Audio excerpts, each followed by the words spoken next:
Alright, I have my three snakes here. On the left, I've used the shape builder to cut my snake so that it looks like it's going behind this gray stick, which is fine if you are okay with having snake cut into pieces, and that might help you do something. This one is a live paint group. This works fine if you're working with solid colors, and also has this interesting feature if for any reason you think you might need to reposition the pieces. That has that curious advantage. In the center here, I'm going to use masking. If I select these objects, right now I have three.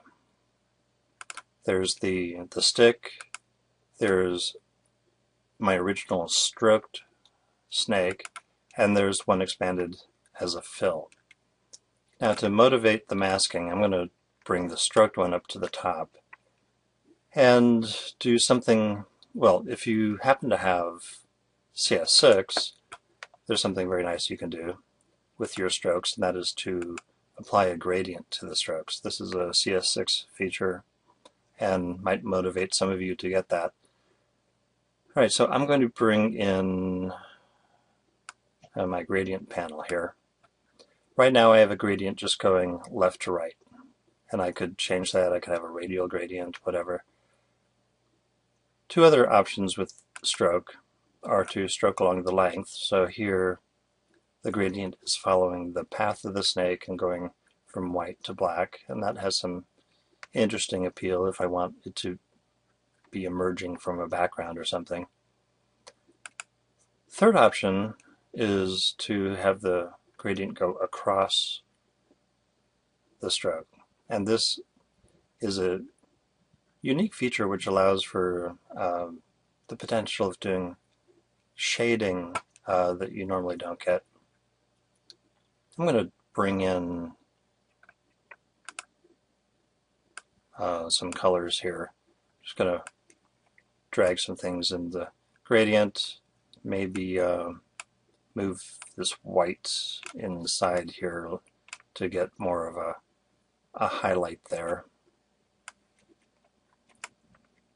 in an otherwise green snake. And I don't know, that white might be a little much for my taste. I'm going to bring in another light color and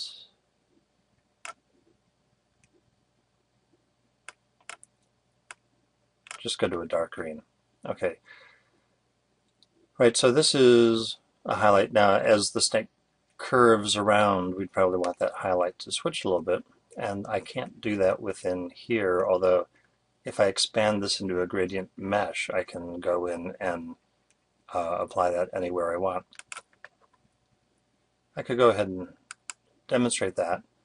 Under Object Expand Appearance, we see that these gradients that are following the stroke expand into a gradient mesh. A gradient mesh like this is really hard to create by hand. The gradient mesh tool does not like making all these turns.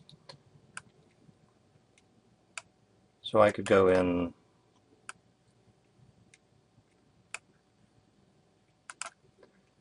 So for instance, I could go in and drop some different colors in here to get a different look going. So now I'm bringing a highlight into this side of the snake. So if I followed that through, I could get some really interesting shading going here that would be very hard to do otherwise. Now this type of a shape does not lend itself to being cut up into pieces. And it cannot be colored with the paint bucket. Alright, now I want to create a mask using the stick shape to hide the part of my snake that I don't want to see. Now for this, I don't actually need my filled snake, and I have two copies of the stick here. I'm going to hide one of them so it's really clear what's going on. If I select the visible stick, I'm going to basically cut the part of this that I need. Actually, the easiest way, since this is a fairly simple figure,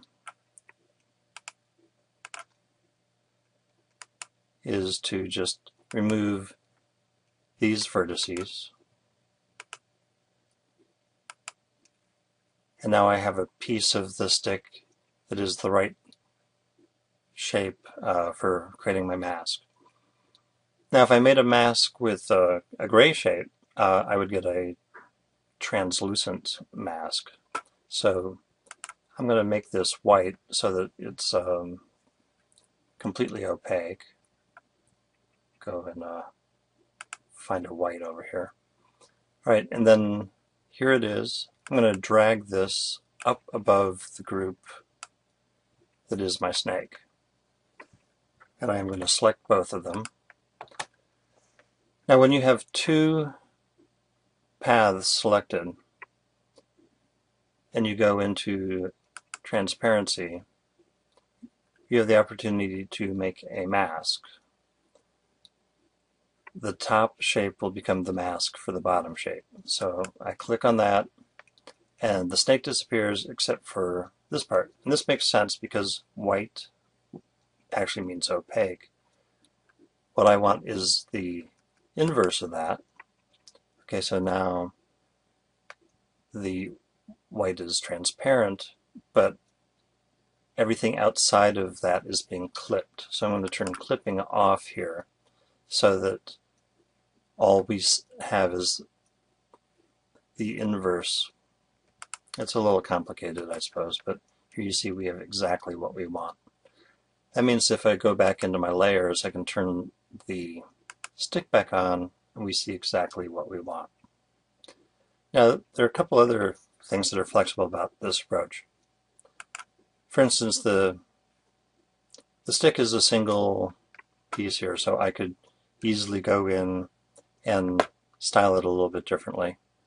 I could go in and put a fill on here, probably not the same as the one with the snake, give it a different fill. And maybe I also want to put a stroke on this. Now if I go in and add a stroke, do something, make some sort of sense here, and then I start making the stroke fatter, notice that we have a problem here where our transparency mask is no longer masking out enough of the snake. It's not really a problem though, because if we go into the transparency and click on the mask, we see that we can go in and have access to all the paths that make up the opacity mask. So if I select this, you see I have the original shape selected, and I can very easily add a white stroke to this, and then if I increase the stroke, I can add on to the masked area because the stroke is extending out here. I've adjusted the stroke on our mask to match the width of the stroke on the shape. And we're back to having a perfectly masked shape here.